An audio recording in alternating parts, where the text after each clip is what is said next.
Bom dia, pessoal. Eu vim aqui hoje como cidadã, não é como servidora da saúde.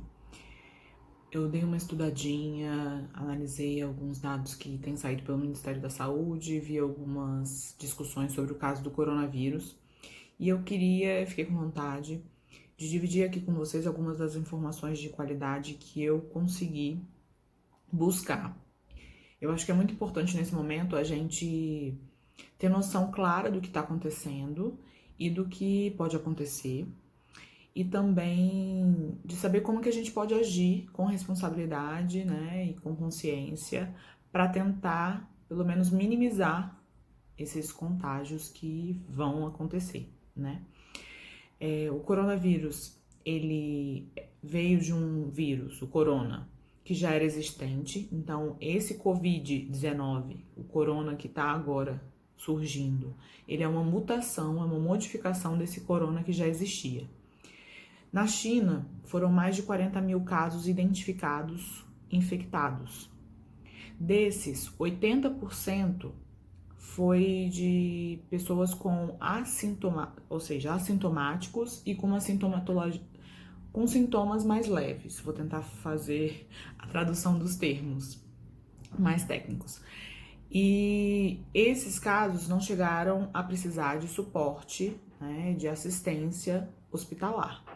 15% são casos mais graves que precisaram de hospitalização. E 5%, foi o primeiro dado estatístico na China, levaram à morte. Nesse caso, é muito alto, é grave, e a gente pode pensar também que existem fora da China outros dados agora. E fora da China, esse dado ele não se confirmou. O que significa isso? A letalidade, esse índice de mortalidade, ele caiu para menos 100 vezes, ou seja, foi ali por volta de 0,2, 0,5%, o que é bom, que fica menos grave, menos agressivo a ação do vírus em si. A gente pode perceber que talvez o que tenha acontecido, alguns casos na China tenham sido subnotificados, porque aí a gente não teria noção ampla do total dos casos e isso influencia diretamente nesse índice de letalidade. Bom, isso é só o panorama inicial. No Brasil, a gente já tem mais de 90 casos confirmados, se não me engano, são 98 casos confirmados infectados e nenhuma morte.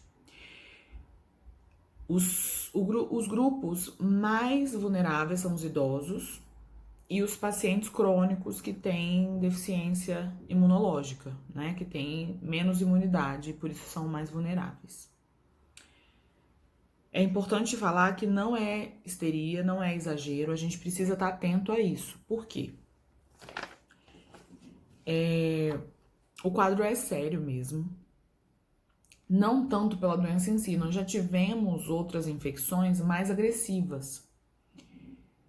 Mas o caso diferente nesse Covid-19, né, no corona, é que a gente tem um contágio mesmo nas pessoas assintomáticas, ou seja, as pessoas já estão infectadas, mas não, a gente não sabe, não vai ter como saber, porque ela não vai sentir os sintomas, mas ela já transfere o vírus, já tem o contágio para outras pessoas. O período de incubação é de 5 a 12 dias. E as pessoas já começam a transferir o vírus nesse período. O que é muito diferente de outros, que a gente percebia que ainda já tinha alguns sintomas e depois tinha o contágio, então a gente conseguia detectar mais fácil. Por isso que é tão importante os testes nesse panorama, nesse contexto, né? Inclusive, é importante mencionar as pesquisadoras, né, da Universidade Federal da Bahia, que conseguiram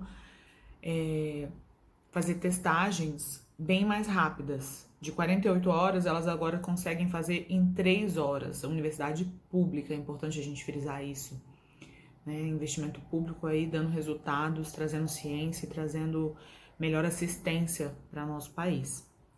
Mas voltando,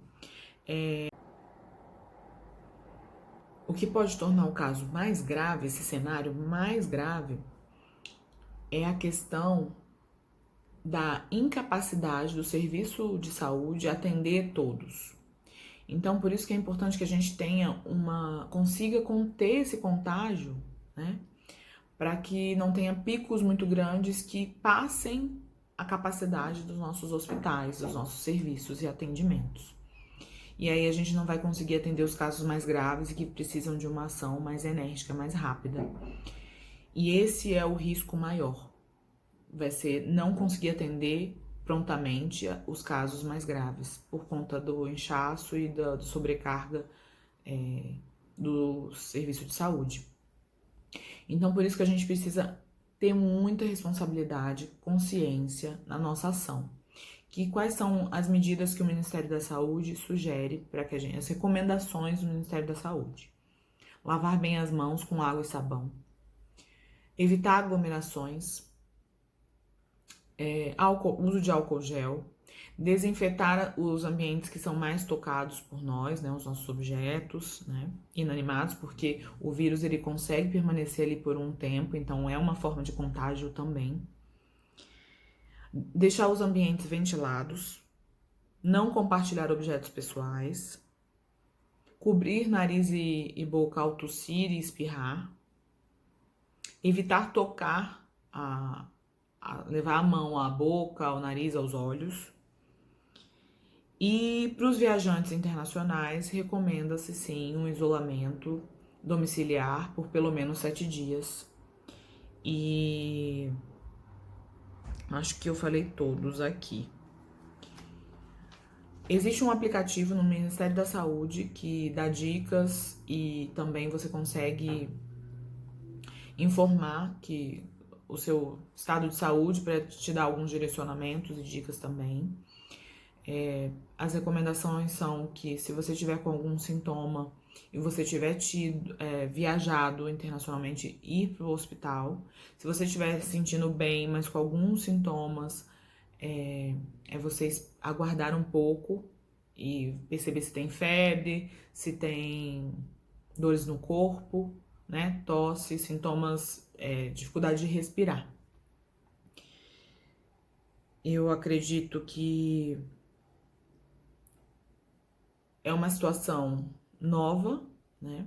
É uma situação que demanda muito cuidado, é grave, mas a gente tem que ter também clareza e consciência para não se deixar levar pelas notícias falsas e pelas notícias que causam alarde, né, pânico. A gente precisa manter a calma para poder agir de forma eficaz, né, e eficiente, que a gente de fato contribua para essa diminuição do contágio. Eu espero que eu tenha ajudado vocês e nos ajudado nesse panorama, né? A gente tem aí outras consequências que a gente nem tem tanta clareza ainda do que podem acontecer, sociais, econômicas, mas como uma boa otimista, eu acho que a gente pode agir para ter menores danos. Então, vamos agir com consciência, responsabilidade e vamos espalhar esse vídeo para ajudar mais pessoas a entenderem um pouquinho mais desse coronavírus. Beijo, até mais.